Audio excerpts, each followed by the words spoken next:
Well, Ara, thank you. It's a really genuinely huge pleasure to be here this morning with you for several reasons I just wanted to share with you. Firstly, this is an incredibly distinguished group and it's a very important day. I'm sorry I can't stay for all of it, but some of my officials are here and various people, and I'm looking forward to getting the readout from it. But it's also, I wanted just to take the opportunity to pay tribute to Peter Sowerby and the Foundation. In all walks of life, in the end, progress is made by people who see early and believe and lead and have the courage of their convictions and make it happen. And it's a tribute to him and that spirit of the Yorkshire GP who would not be put down, that this foundation has achieved so much and this agenda and this debate is moving on with the pace that it is. And I pay tribute to the work of the foundation in this space. But as you've hinted, it's also just an extraordinary pleasure and privilege to be back in office. I had the great pleasure last year, after the Prime Minister appointed me, of being the UK's first Minister for Life Sciences, which sounds really good in America when they dim the lights and say, the first Minister for Life Sciences. It sounds like we have 10, and I'm the guy in charge. In fact, I'm the only Minister for Life Sciences. A global conference would be a very, very small event. I'd be chairing it, speaking at it, convening it, and writing it up.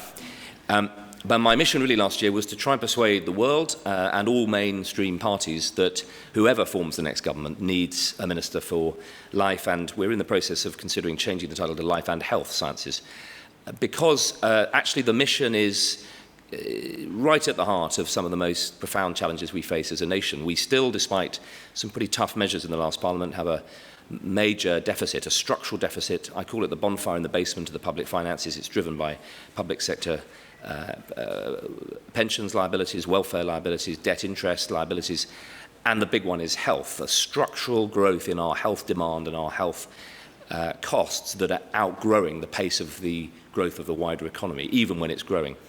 And at the heart of that is a key challenge to embrace innovation into the heart of our health system so that we do two key things, and this is my job description from the Prime Minister. Firstly, to embrace that innovation to help us deliver more health for every pound we spend, to get the right medicines to the right people, to be more precise about how we practice medicine, to diagnose earlier, keep people out of hospital in the most expensive places on earth, to try and get a grip on and unleash the power of genomics and data to help us unpack a very 20th century model of siloed healthcare delivery and treat smarter, treat earlier, prevent and empower patients. And to do that in a way that makes the UK a world leader for developing the technologies and the companies so we generate the revenues over here to pay for the growing health costs of a competitive and resilient economy. And this goes right to the heart of one of the major challenges sat in the heart of the Treasury.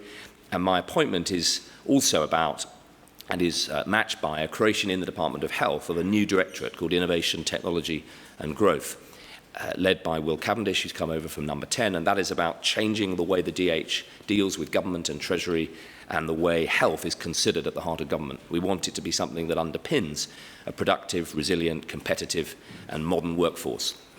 So this is very, very much more, as Ara's hinted, than just being about how we retain a strong life science industry.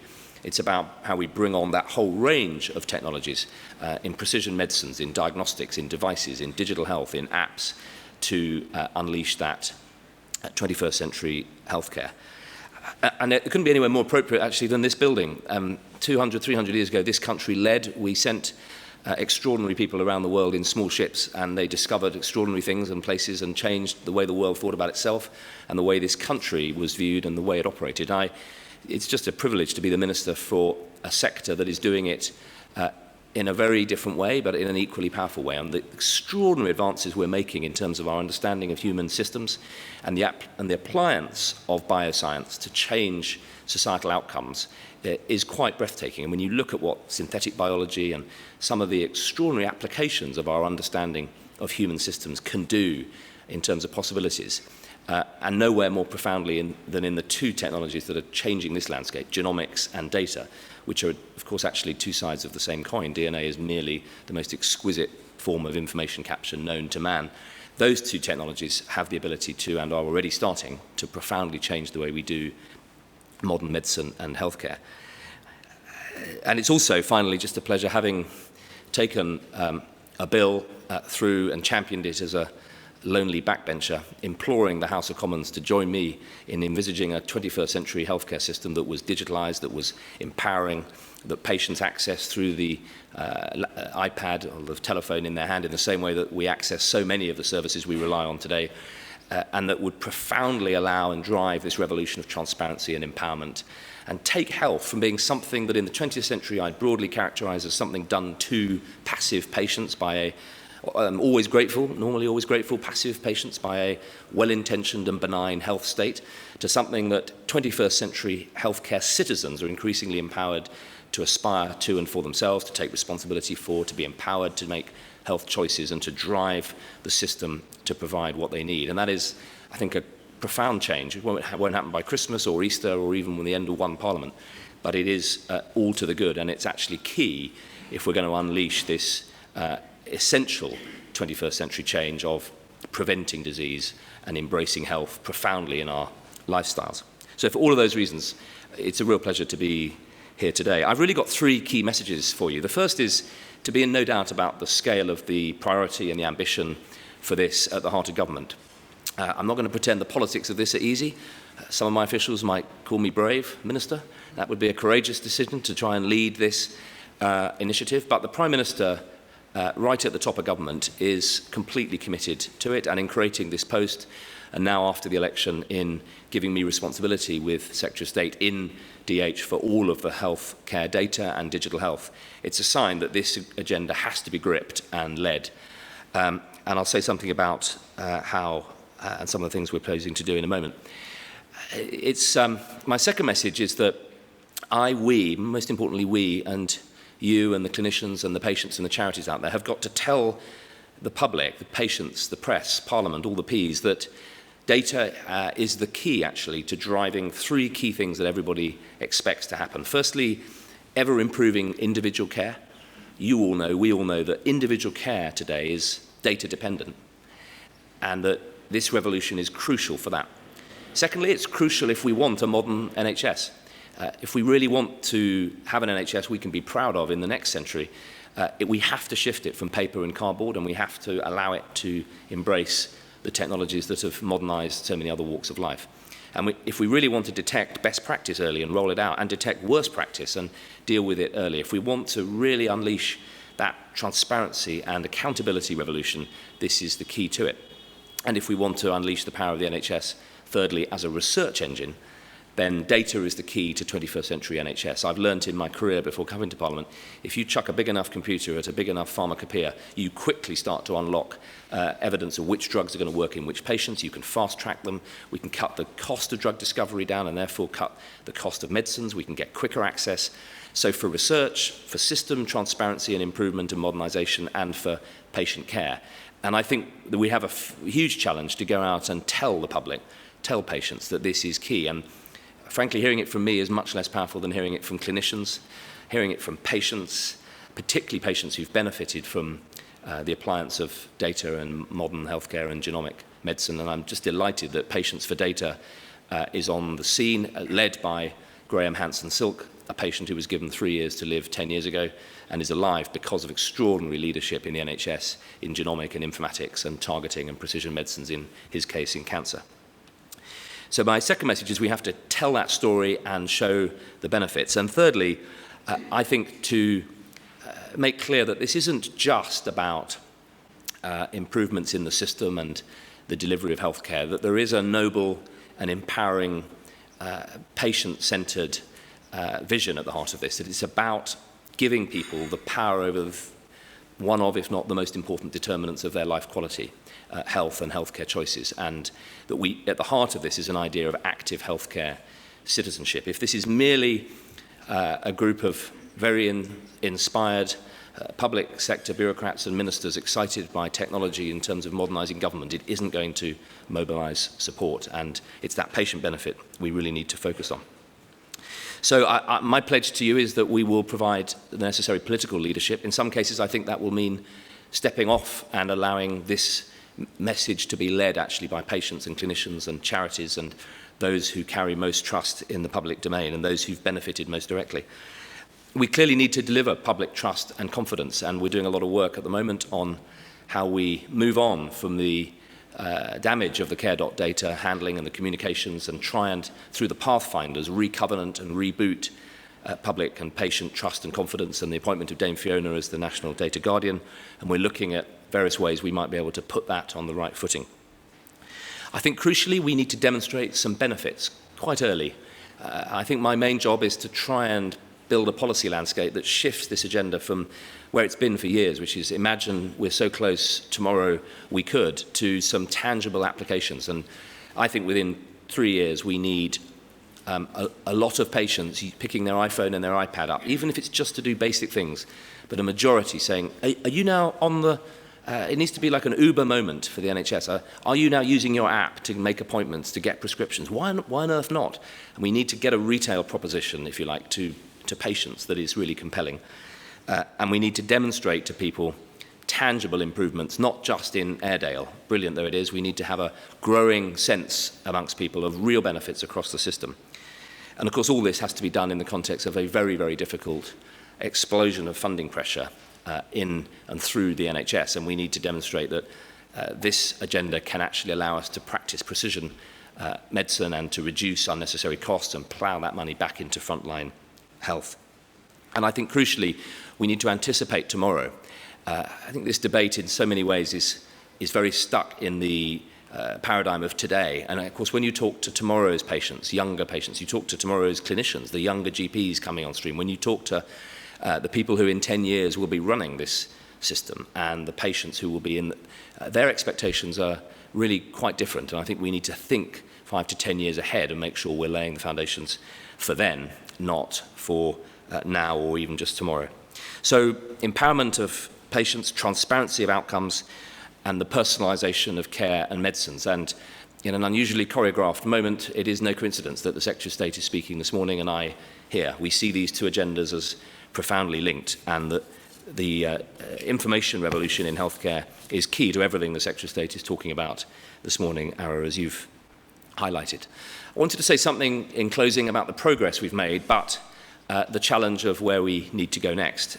It is great news that we now are the only integrated healthcare system in the world that is offering universal digital access. And I want to take this opportunity to thank those who've, by hook, crook, and an awful lot of corners and turns, got us to that point. As we meet today, 97% of GP practices in the UK have the ability to offer digital engagement at a basic level, but in terms of appointments and repeat prescriptions and access to electronic health records. And the National Information Board is driving forward a very exciting programme of interoperability and bringing on new generation of apps and a whole range of important measures. And this is important and good news. But I want to signal as well that the other figure we need to look at is only 11% of patients are using it. And that for me is the key. Why? And I want to suggest that it's because we haven't demonstrated sufficient utility, we haven't made it compelling, and we need to think about how in every other walk of digital engagement the first adopters become mass adopters very quickly, because the USP is very, very clear, and we need to define that first adoption route so that very quickly patients are finding the benefits of this and driving us on. I think part of that is doubts about confidentiality and the ability of governments to look after data and to protect it.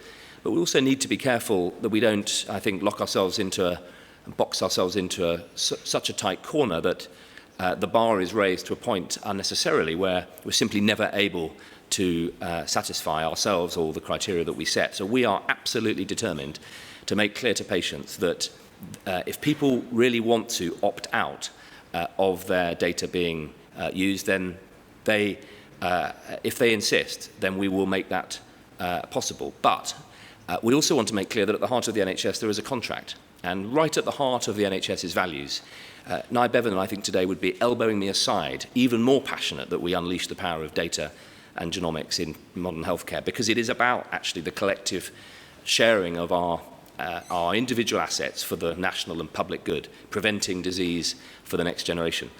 And over the next few months, we're going to be setting out some thoughts on how that framework must work.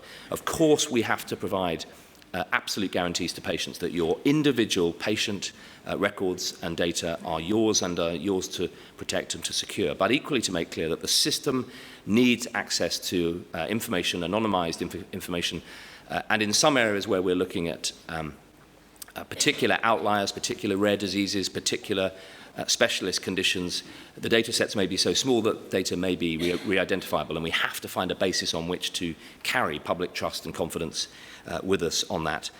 And thirdly, I think through the care.data pathfinders, we've got to reboot that initiative and make sure that we are able to carry clinician and public trust and confidence with us, and there's a lot of work going on that right now. The big challenge, I think, is interoperability. At the moment, Ara, you talked about this, patients experience healthcare in the silos in which traditionally we funded it, primary, secondary, community, and data, if you're lucky, follows along behind you. And many of us will experience the frustration as guardians of younger or older relatives or loved ones of repeatedly having to retell the story of your or your loved one's diagnostics. It's just not good enough. And we need to make sure that the data can flow, preferably in advance. I'm fond of telling this story. I've just learnt to be careful because the picture at the heart of it has been taken down. At the end of the corridor as you approach my office, there's a series of wonderful photographs of the NHS, 24/7, there for you, every citizen safe in the hands of our healthcare system. It's pretty inspiring stuff, actually. Helicopters banking over the Shetland Isles, picking up people clutching their chests in far-flung corners of the kingdom. And the last one as you approach my office is indeed an air-sea rescue with a paramedic leaning out, looking down into the surf, coming into an island to pick up a citizen. There's only one problem. In his hand, he is holding a Bic biro and a pad of paper. Well, when they come for me, as they surely will quite soon, I want them to have an iPad with my stats, with my all my predispositions, with my allergies, with my blood group, with my electronic health record. I want them to know what they're going to have to stick into me quickly before they get there. And I think they want to know. I think that clinician, that paramedic leaning out of the window wants to know. Since I told this story, the picture's been taken down. And I'm looking forward to the replacement.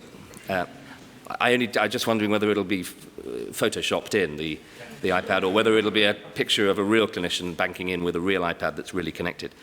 It's a serious point at the heart of a story. So as I close, I look back at the stats. They're a bit out of date. Government stats are often slightly out of date. It's 2013-14, 2.4 million prescriptions digitally, 1.1 million patient appointments, over 2.5 million patients online. I want to know what the stats were last week. And in our my NHS transparency metrics that the Secretary of State and I are working on at the moment, we're going to build some digital adoption criteria into that so we can start to drive that patient quest and demand for modern healthcare services and put it in the heart of the measurement metrics so we can drive it forward. The Prime Minister has understood this, both in this appointment, but also in releasing the 150 million for the digitalisation and the technology support in the 2,500 GP practices. And through the next spending round, we will have to look very hard at how we make sure, in what will be a very difficult funding round, that we create the platform to support this going forward. So I close really by saying I'm really reporting for duty. I think this is an inspiring and compelling story and vision that I think if we tell it properly, we can get it back into the right place and bring patients and clinicians with us. And if we get it right, the benefits for us all will be huge. I'm merely cautioned by the prospect that if we fail, if in 5, 6, 7 years we still have a cardboard and paper NHS, and we've built digital infrastructure, but it's not plugged in, it's not working, and we're not running apps and benefits on it, then we will have let down the next generation in healthcare, and it's not something I personally am prepared to stand by and do. It'll be a rough ride, but I believe, as Peter Sowerby showed, with leadership and courage and the courage of your convictions and the support of people in healthcare, it is possible, and we have to do it. Thank you. I'm Brian Fisher. I'm a GP, and we pioneered record access, so we were the first people to put it online.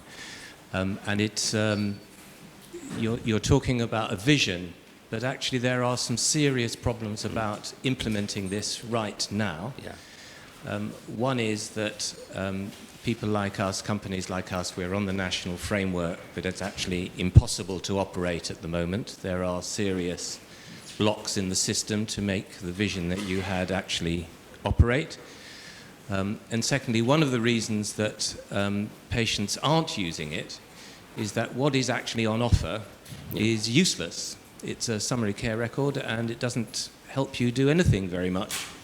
So, and one of the reasons that's the case is because clinicians remain very frightened about patients having this kind of power and control, and they're making that progress slower than it needs to be. So I think you need to unblock some of those things as quickly as possible. Well, I completely agree. I think the question I just completely agree. The question I'd perhaps ask back is, do you ask that question because you don't think we are? And if you think we're not making quick enough progress or not trying to unblock the right things, then please, will you follow up with me and let me know? The HSCIC, Tim Kelsey and the NIB and my officials meet now fortnightly around my table to drive out the stuff that needs doing and to prioritise. So I'm all ears. If there are things that aren't being done that should be, or things that are being done that don't need to be, then please, as part of the reason I've come today, is to invite you to tell me. I'm also really interested in what we can do to drive out that cultural change of the early adopters like you and the pioneers who've done it. But I'm very struck by the reticence of so many GPs, and I know they're on the front line of a system under pressure and all the rest of it, but I'm quite struck that I'm not being pushed out of the way by general practitioners who want this and are frustrated that we haven't got it, and I'm keen to understand really why that is. I think it's the work of the devil.